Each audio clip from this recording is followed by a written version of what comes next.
Science in Action. Science in Action is produced by the West's oldest scientific institution, the California Academy of Sciences, now in its 100th year. Thank you. May I pour you a cup of coffee? While I'm doing this, I'd like to mention a problem that has arisen. Now, I didn't plan to drink my coffee right now. What I had hoped to do was to drink it in a few minutes. So the question is, shall I add the cream now, or shall I add it later, say in about 5 minutes when I get ready to drink the coffee? Well, we can very easily make an experiment out of this by adding cream to one of them now, and then later when we get ready to drink the coffee, we can test that against the other cup of coffee to which we will add cream at that time. Now, of course, there will be a certain amount of cooling in both of these cups of coffee, and that cooling will be due to the flow of heat. The flow of heat from the coffee to the cup and from the coffee to the air. Now, there will be a considerable amount of difference in the temperature of those 2 cups of coffee in 5 minutes. I have difficulty in remembering which one cools off the faster. But fortunately, we have as our guest on Science in Action a scientist who has the answers to all such problems. I'd like to have you meet him. He's an old friend of our program, professor of physics at the University of California, Dr. Harvey E. White. How are you there, Harvey? Good evening, Earl. Say, can you help us with this coffee problem? I'm not sure about all the answers, Earl, but we'll try on this one. Fine. Here's a little diagram made up of 2 cups of coffee. This one hasn't had the cream added. It's black yet. This is the one to which cream has been added. Now, this cup here that's black started at the same temperature this one did, but being hotter, it cools off more rapidly. And we can show that with a little graph here. Oh, this represents the cup of coffee that's black. It cools off with time, so that in about 5 minutes, 4.5, 5 minutes, it's gone down almost to room temperature, but not quite. This would be the time scale here in minutes, 1, 2, 3, 4, 5. That's right. Now let's look at this cup. The first thing we did was add cream. Yes. Right away, that cooled it down from this temperature down to about there. Then it started cooling, but being now cooler than the other one was, it doesn't give out as much heat per minute, and it follows a curve that looks similar, but always stays below the other one. It goes along like this. Oh, yes. But now don't forget, we haven't added the cream to this one yet. Oh, yes, the first one. So now if we add the cream here at this point, it cools down below the other one and goes on. Oh. So now if you want your coffee to be hot at the end of 5 minutes, are you going to add the cream first or at the end of the time? Well, the thing to do, quite obviously, from this graph is to put the cream in first, and at the end of 5 minutes, you'll have the hotter coffee than if you added the cream at the end of that period. That's right. Just the opposite from what you might think. Well, now, how does all this enter into the overall pattern of the transmission of heat? Well, Earl, all of the various phenomena of heat transfer or heat traveling from one place to another can be classified under one of 3 classes of heat transfer, we call them. The first one is conduction, the second one is convection, and the third one is radiation. Now, conduction is a very, very slow process that takes place, as we'll see in our many experiments, over a period of time. It takes quite a while to conduct heat. Convection, however, is a more rapid process. But radiation is still more rapid, as we'll see later on. Well, suppose we go back to that first one, conduction, and look at these various demonstrations that Bob Bell has set up here. Well, here is a model, a crystal model, showing how the atoms would look in a solid. The reason for showing this is that I want you to keep in mind that all substances are made up of atoms and molecules. And it's the rapid state of vibration of the atoms and molecules that constitute heat. If you add heat to a solid, any solid, the atoms and molecules vibrate faster. If you allow it to cool off, the atoms and molecules slow down so that heat or temperature is a measure of how fast they're vibrating. Well, how would that affect this pan of water under which we have the heat? Well, when you go to heat anything, Earl, you have to bring it into contact or nearby something that's hotter. And here in this pan of water, we bring it up, bring a hot flame up from burning gases or from a hot plate.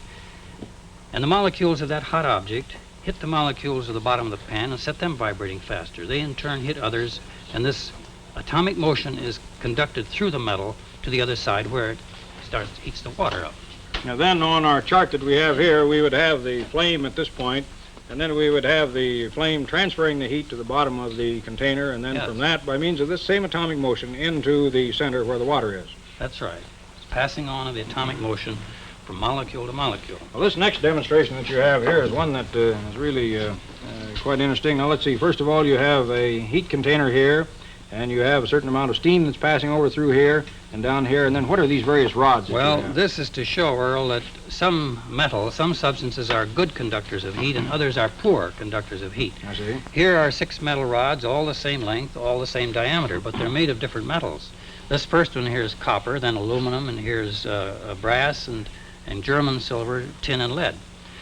Now they're painted with a paint that changes color when they get hot.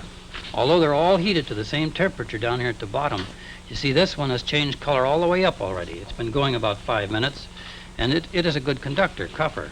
But look at this one over here, lead. You see it's changed color only this far up, showing that it's a poor conductor. So here we have different kinds of conductors, good conductors, poor conductors.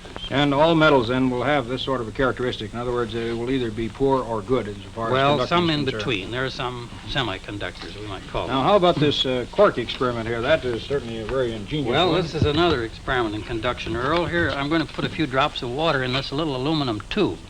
This tube is mounted on the shaft of a motor. And I'm going to put a cork in the end of the tube now and stop it up good and tight. And now we'll put this wooden clamp around this shaft, and I'll turn the motor on. Now what will happen is the friction will develop heat. It will be conducted through to the tube, to the water, and cause it to boil. And then I hope steam will develop and blow the little cork out. There she goes. Here it was the conduction of the heat through the metal to the water that caused it to boil. Boy, that's really quite a weapon there, the way that cork popped out. Of course, all of us know about the advantages of metals that are conductors, such as copper and some of these others we've seen demonstrated. Copper in electricity, that is an electric field used for wiring and that sort of thing. But occasionally we have need of other metals that are non-conductors, such things used in insulating, glass, wool, lead shields for X-ray equipment, wood, and various other things. But how about paper now? What sort of conductor is that, Harvey? Well, paper, Earl, is a very, very poor conductor of heat. But curiously enough, even though it's a poor conductor, if you make it thin enough and distribute the heat over a large enough area, you can conduct a lot of heat through a thing like a thin piece of paper. Now here's a very interesting little experiment with a piece of paper. This is ordinary typewriter paper, bond paper, folded into a little cup. Now what I'm going to do is pour a little water in this paper cup, and I hope it doesn't leak, and we'll put it over this open flame. Now don't be alarmed, Earl. Now, let's see, there should be a scorch mark there. If anything's going to happen, I don't see anything at all. Well, this paper can't possibly burn as long as that water's in there. The water's starting to boil. Can we dump the water back in and see what the underside of that looks like? Yes, let's try that.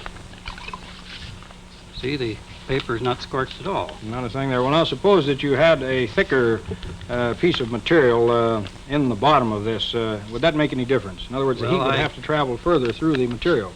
I anticipated this, Earl, and so I have another little box with a piece of cardboard in the bottom of it, see? Well, that has cardboard in there that you put on top of the paper. That's right. It's about 10 times as thick as that paper. Now let's see if that helps us any. Put a little water in it and put it on over the open flame. Are you hoping it'll burn, Earl? I'm just looking down here to see I see a scorch mark appearing there. It's Well, let's certainly pour the burning water out.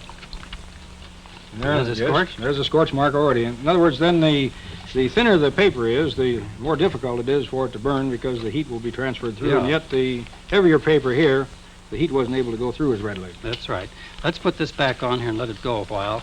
See if we can get the water to boil. In other words, we come back to that later in the program. We'll find that the water's still boiling and the paper will I not be think that's touched. a good idea. Mm-hmm. Fine. Well, now this rod that you have here is another quite interesting one. Let's see. First of all, a piece of metal here. This is copper. Copper. And then hardwood here. And the next thing is what? A piece of paper around Piece there. of paper again.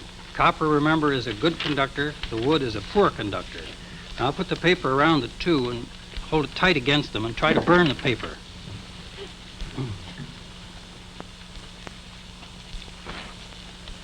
Oh yes, we have a scorch mark there. Let's take the paper up and we see what happens. The scorch mark corresponds with the wooden area, but there's no burn mark on the copper part. Now that That's again right. is conduction. That's right. The heat flowing through the paper hits the copper, flows quickly into the inside of the copper because it's a good conductor. But here where it strikes the wood, the heat flows through the paper, hits the wood, and stops. It can't conduct it away fast enough. Paper gets hot and it burns. So here's a good conductor, poor conductor, with a piece of paper around it. This water, we've all seen how water can be heated. It's a poor conductor, and yet it quite often heats quickly over an open and hot fire. We see it happen, but just how does it happen and why does it happen? Well, of course, water is actually a poor conductor of heat, and yet the pan of water will heat quite quickly due to the second method of heat transfer called convection. Now, convection current is an actual flow of hot water from one place to another. Here we come back to our diagram of the pan, you see, Earl. When the heat is conducted through the bottom of the pan, it heats up the water here in this area, and the hot water has expanded. And it, being lighter now, rises to the top. It goes up here toward the top of the pan. Well, if warm air water rises, cold water from the side has to come in and take its place like that. And again, cold water here comes down the sides to take its place, and in turn, cold water comes across the top. Now, you see what happens here? We have a current. Oh, current is set up there. A convection of current, of water, from the hot region here around continuously, and that's why a pan will heat up quickly. Well, this is the same sort of thing that we have in lakes various times of the year and also happens in the ocean, these convection currents. Yes, the warm water rises and gives us these ocean currents. Well, now, what would be some practical application of these various convection currents? Well, in this experiment, Earl, we're going to set up a convection current of water around this glass tube in the shape of the letter O. This is filled with water, and we're going to heat one corner here with a flame. Yeah, we can Here's move our this right over Bunsen there. burner. There it comes. And then to show that the water is going to flow, you see it's being warmed here, and being warmer it expands and rises. Yes. It'll go up the side of the tube and across over and down, and we'll get a convection current clockwise around this letter. And this dye that you have then would indicate that. That's right. In order for you to see that the water is moving, I'll put this dye in the top. See, there's quite a convection current there already set up. Certainly going around there.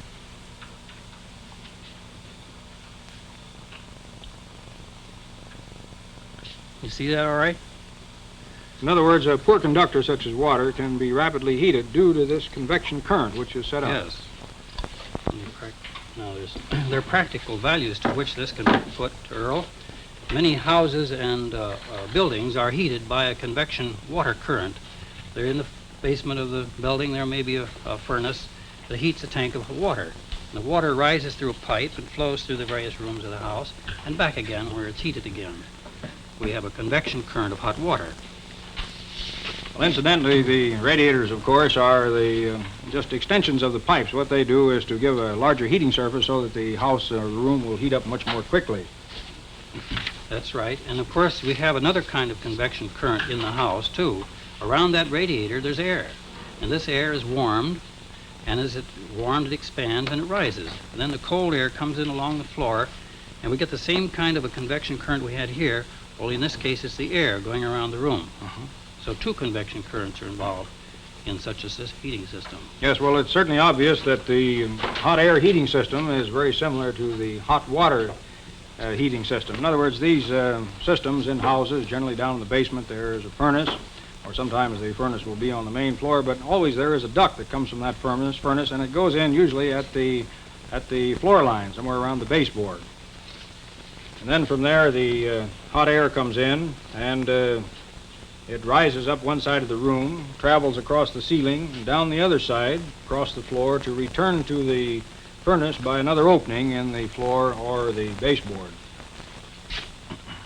Now here's another experiment in convection, Earl. Will you hold that glass cylinder? I certainly will. I'm going to light a candle here at the bottom of this box, and then I want you to place the glass tube over the top of it and press it down on that cork so that no air can get in at the bottom. Of course, it's still open at the top. And the candle is burning up oxygen in here, and the warm nitrogen that's left rises up the tube. Now, there it goes out. Well, yes, of course, because the oxygen was soon used up, you see, and it needed oxygen to keep burning. Now we'll do the experiment again, Earl, and when you put that in there, put that tube over there, I'm going to put in a little piece of cardboard down in here. Slip this down in here and dividing the cylinder into two parts. But now the flame will burn on as long as you leave that cardboard in. Because what has happened is that the warm air started up, and it started up one side first, and that started a convection current up here, and cold air came down the other side. Well, how do you know that it goes down this side and up this side? Well, I don't, Earl, but if I put my finger over there and try both sides, it gets warm here, So I know the warm air is coming up this side now and the cold air is going down there. Well, to test that, if we take this out, why then very soon the flame should die down again because the oxygen again will be Yes, if that's tight at the bottom, it will. Oh, there it goes. I get this back in. I may be able to get it back again. There they Yep. Oh, there she comes. In other words, we set up a convection current again so that we reestablish right. the same thing as before. Well, let's go back over here and look at this boiling Paper water cup. that we have here in the paper cup and see what's happening. Well, she's still boiling merrily away. Can we dump that into Well, see if I can keep from burning myself here. See the turn it paper upside down, and on the bottom, hardly any indication that the piece of paper, just plain typewriting paper, has been in this flame all this period of time. Yeah. Certainly very striking. Well, now, Earl, we come to the third method of heat transfer. Many of you've gotten up sometimes in the morning and seen the sun come up over the horizon on a Yes. clear morning. And just as soon as you see the light, you feel the heat from the sun. So this shows that from the sun, heat has traveled with the same speed of light, and that's 186,000 miles a second.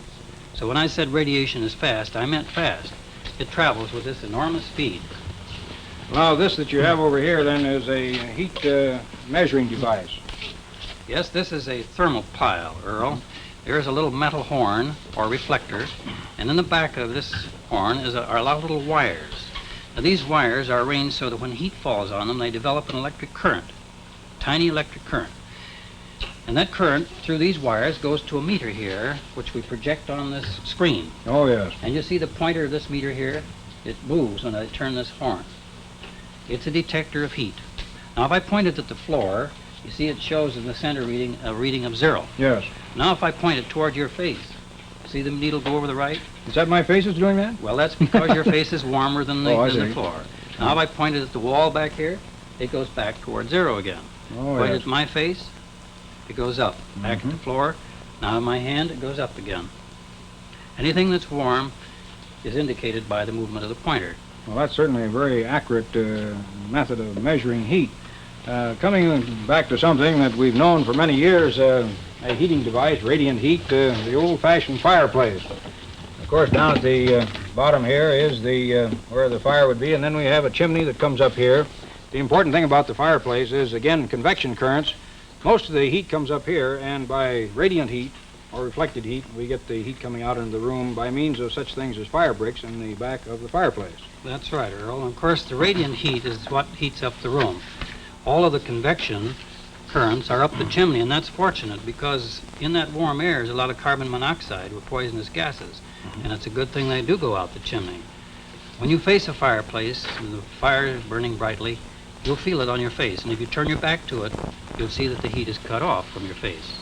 And so we get there an indication that the radiant heat are light waves traveling, and when they hit your face, they're absorbed or hit your body and changed into heat. So what we have then in our fireplace at home is very much the same sort of thing that we saw demonstrated in this experiment a little bit before. In other words, convection currents going up the tube, and without the convection currents, of course, you wouldn't be able to have a fire in the fireplace any more than this flame would be able to stay there for just a slight second. Now, there's one other type of heating that we haven't mentioned yet, and that's panel heating. It's a newer thing that's just come in, and according to engineers, it's very, very satisfactory and economical. Now, just how does this work, Harvey? Well, in panel heating, Earl, you have a similar principle to the fireplace. You have a large area that's warm, like the brick walls. Yes. Only here you warm the floors or the ceiling or sometimes the walls by hot water in pipes. This warms up the whole floor area, the ceiling area, and the warmer areas radiate heat toward the people, the occupants of the room. Even though the room may be quite cold, this radiant heat, when it hits your face, hits your body, it's absorbed and becomes heat, and you feel quite comfortable. Well, this final experiment that you have over here, this gear that you have is certainly very interesting. Those big reflectors, just what is all of this gear now? Can you give us an idea as to how this works, Harvey? Well, Earl, here we have a large metal reflector, the kind you have in a searchlight. And at the focus of this searchlight mirror, we have one of these thermal piles.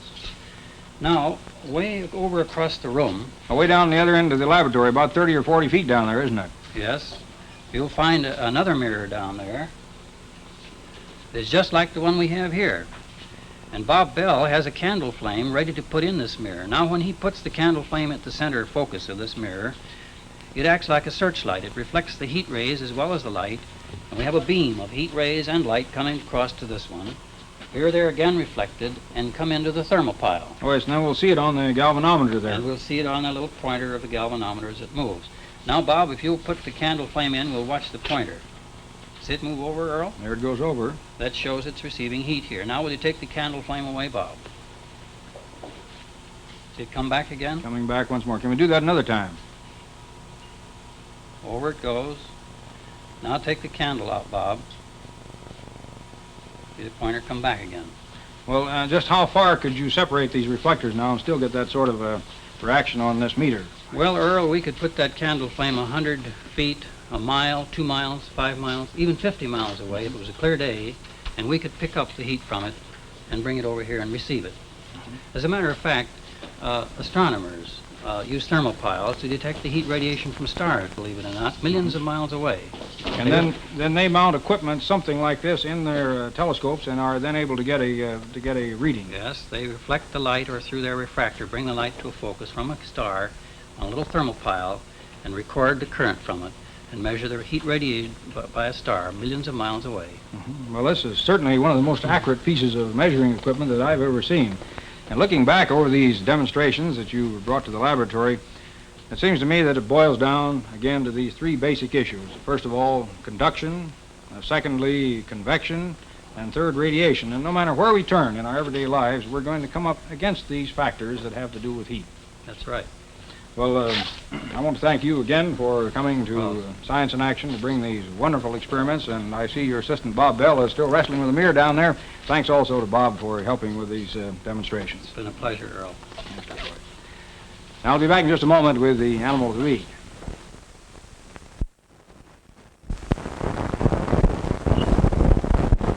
This is the skull of our animal of the week, and as you can see from those large teeth, it's a rodent, a burrowing rodent, and directly underneath it is the size of the newborn youngster. Very, very small, just about the size of the skull of the adult. You've probably guessed what our special pet is that we have here in the laboratory. It's a pet California gopher. This one happens to be the special friend of Bill Emsball. Bill, you have a carrot there. Would you see if you can put it down in here? And what do you call him? What's his name? Dig. Dig. Oh, fine. Put it over here and let's see if he's interested in it. This is unquestionably one of the tamest gophers that I've ever had an opportunity to see. He's not quite sure whether he likes that or not, does he? Oh, he's pushing it over in the corner there. How long have you had him as a pet now? Oh, about a year. About a year. You want to put some of this down here over on the side and see what happens very easily now. He's out. Yeah, there he goes. See if he's interested in that oatmeal. I know sometimes he fills these pouches with that. Of course, gophers don't see very well. They do hear, however, extremely well, so that if you happen to come upon one that's working in your front lawn, if you don't step very carefully, he'll know that you're there, although he may not be able to see you. Notice this very short tail. Now, that's quite important to the gopher. He's a little bit, doesn't want me to demonstrate that tail, but notice how short it is. That's, again, quite important to the gopher because it enables him to run backwards in the burrow. Now, he's washing himself there now. Oh, you cute little rascal, you.